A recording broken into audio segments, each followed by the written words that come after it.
पोलिसांचा दावा। तुमच्या म्हणण्यावर करणार नाही। 1505 दोषारोपपत्र दाखल केले। मग त्याच्यात काय लिहिले तुम्ही वाचलंय? असं म्हणलं तर तुमच्यावर कंटेम्प्ट दाखल करावं लागेल। ओके, नाही नाही, त्याच्यात असं दोषारोपपत्राचे हायलाइट येतातच बाहेर, ते काय मला कशी माहित असेल?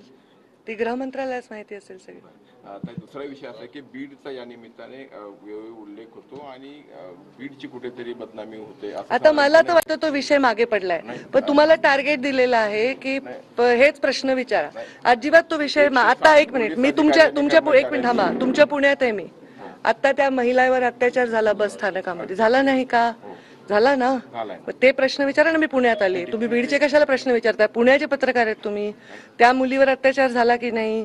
असे अनेक घटना, काल नांदेडमध्ये तर चालत्या बाईकवर मागून वार करून मारलं, चाकूचा हल्ला करून, त्याचे सीसीटीव्ही फुटेज दाखवलेत मीडियाने। हे प्रकार सगळीकडे चाललेले आहेत आणि संतोष देशमुखच्या हत्येविषयी तीव्र निषेध आणि त्याची वेगळी चौकशी करावी हे मी किती वेळा बोलू?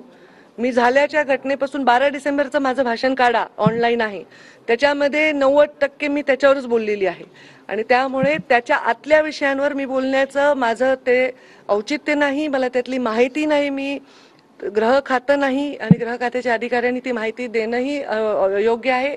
ते जे काय माहिती द्यायची ते कोर्टाला देतील, त्याच्यानंतर जे ठरेल त्याच्यावर जे योग्य आहे ती कारवाई व्हावी आणि माझा गृहमंत्री देवेंद्र फडणवीसांवर संपूर्ण विश्वास आहे।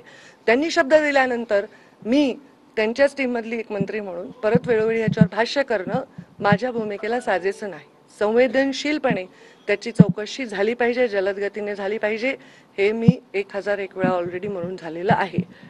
एक ऍडिशन फक्त एवढीच माहिती होती की तर आतल्या विषयात बोलण्याबाबत मला माहिती नाही असं पंकजा मुंडे यावेळी म्हणाल्यात। आरोपपत्रात मला कसं माहिती असेल? संवेदनशीलपणे या प्रकरणाची चौकशी व्हायला हवी, एवढंच मी वारंवार सांगत आले असंही पंकजा मुंडे यावेळी म्हणाल्यात।